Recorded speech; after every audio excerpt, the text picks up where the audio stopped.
harus ambil posisi masing-masing. Nah, ini geser, mama geser sama Hana. Bukan ke Hana gesernya, Hana udah di sana. Oh. Mama geseran. Aku masih bingung apa ya? Ya tadi tuh. Iya aku apa? Aku yang jalan bintang. Dan aku Bintang. Awan.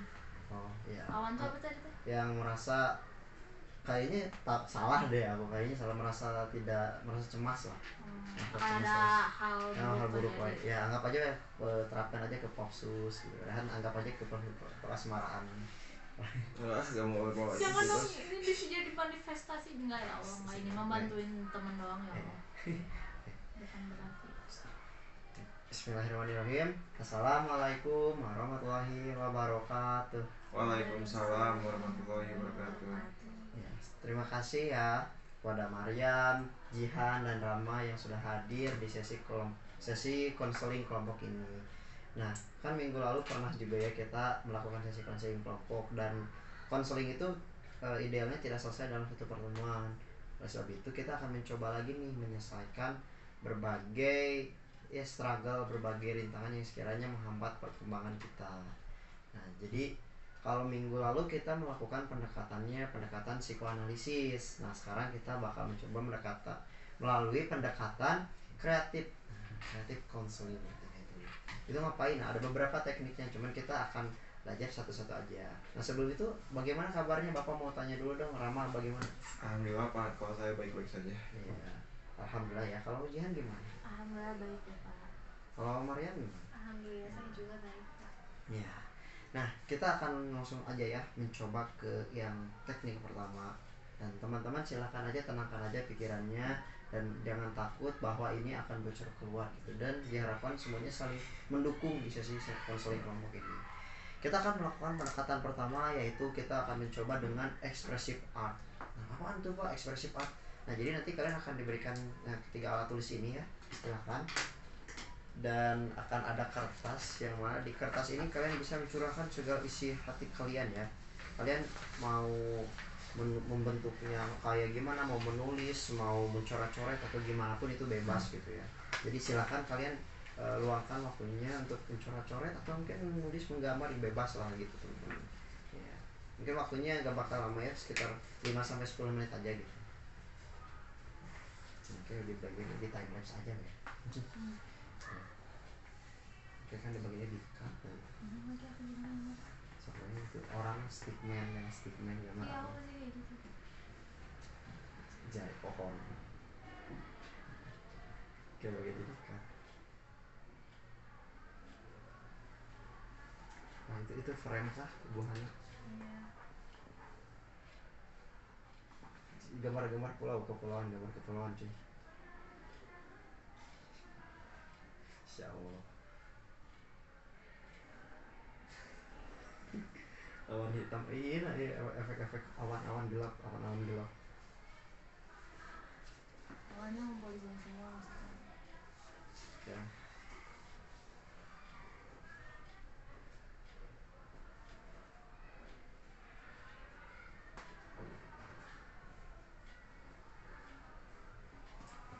Maaf ya Yud, ini aku tidak jago gambar. Coba aku aja ini deh. Artinya apa? Orang mau terjun. Seperti ini lah. Oke, ceritanya beres. Ada gambar aja. Masya Allah, frivolous tuh. Gambar-gambar ini gambar kapal tenggelam dong, kapal tenggelamnya ya.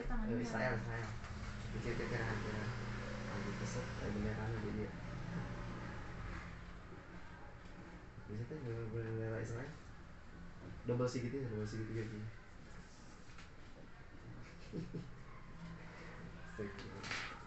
Masya Allah, Free Palestine. Gila. Berapa ya? Udah? 5 menit. Mana? Coba. Iya, kamu itu nanti di bawah lagi. Oke. Ya, mungkin 5 menit sampai 10 menit kan udah cukup ya. Bapak mau lihat dulu dari siapa ya? Mungkin dari Maryam dulu ya, gimana? Maryam, tolong jelaskan itu maksudnya gimana? Jadi apa itu ceritanya jalan, dia tuh jalannya tuh berliku-liku gitu loh Kak. Jadi dia nggak yang lurus langsung mencapai tujuannya gitu. Eh, boleh ceritain gitu mungkin kenapa gitu kira-kira Mariam menggambar kayak gitu? Adakah perasaan yang mungkin timbul ketika menggambarnya? Iya, jadi aku tuh ngerasa kalau kalau untuk capai tujuan aku itu susah gitu Kak dicapainya, kayak kayak sejalan ini. Jadi dia harus kesini dulu, harus ke situ dulu. Jadi dia melingkar berbelok-belok gitu loh Kak. Hmm. Nah, ya emang sulit gitu ya ketika mencapai tujuan dan penuh dengan ya rintangan, jalannya juga tidak lurus. Tapi Mariam sendiri gimana ketika berjalan di jalan itu? Apakah Mariam lebih memilih udah aja gitu atau bakal terus berada di jalan itu tuh kayak gimana? Mencoba berjuang di jalan itu tuh kayak gimana? Bingung sih Kak, kadang tuh aku tuh kayak jangan aku mau berhenti aja, aku udah capek. Terus kayak ngerasa emang ini aku udah di jalan yang benar gitu. Tapi kadang kayak aduh aku udah sampai sini nih, aku udah setengah jalan, kalau aku berhenti tuh kayak sayang banget gitu.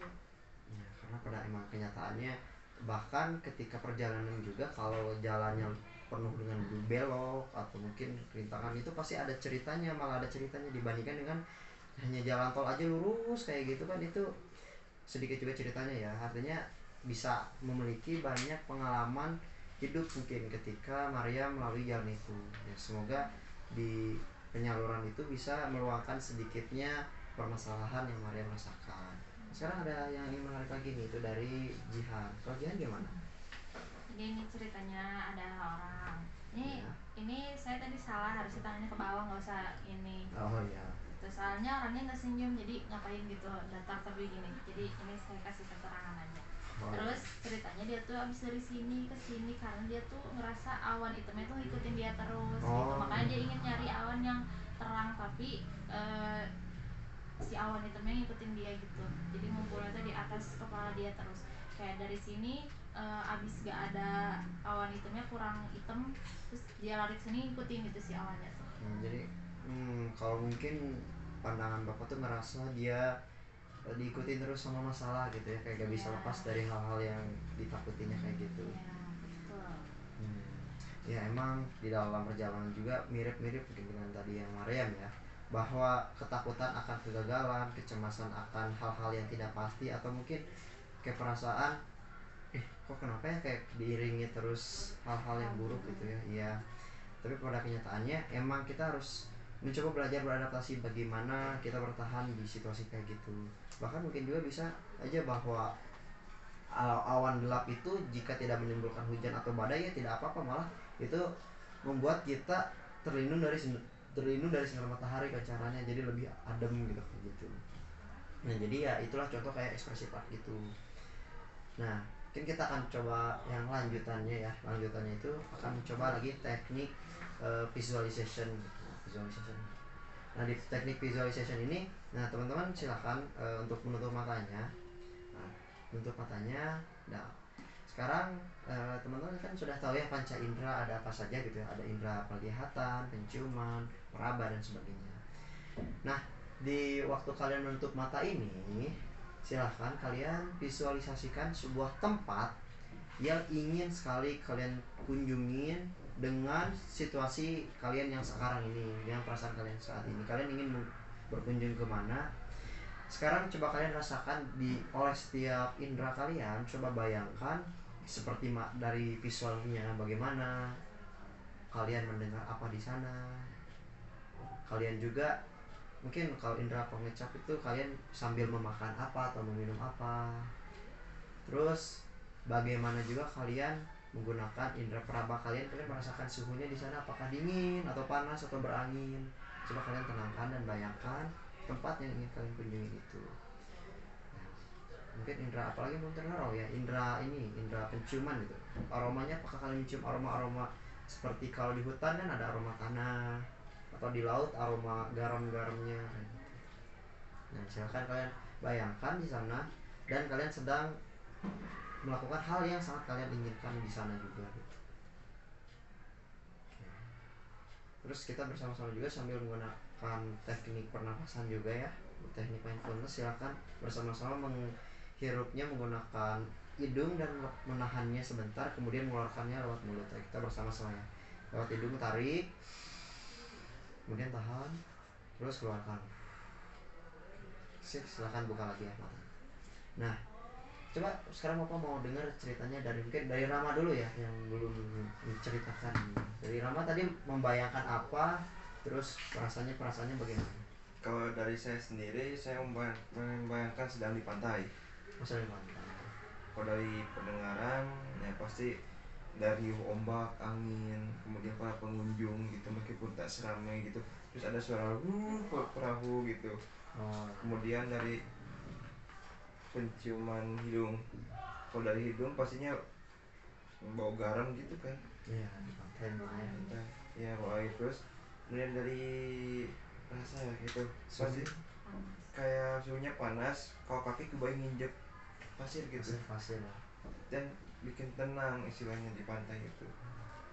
Jadi perasaan pengen melepaskan dari hal-hal yang penat dan melelahkan ya. Iya. Libur kayak gitu. Kalau yang lain ada yang mau mencoba menyampaikan? Mungkin Mariam atau Jihan membayangkan apa? Masya Allah. Ya, kalau kalau aku tuh ngebayanginnya kayak aku jadi ini loh Pak, jadi maba UI. Oh Bapak Uwi. Iya, terus aku ada di depan UI-nya baru baru mau masuk kelas Oh, gitu. iya. Terus aku ngedenger kayak suara orang-orang lagi siap-siap gitu loh buat mulai perkuliahan. Masya Allah.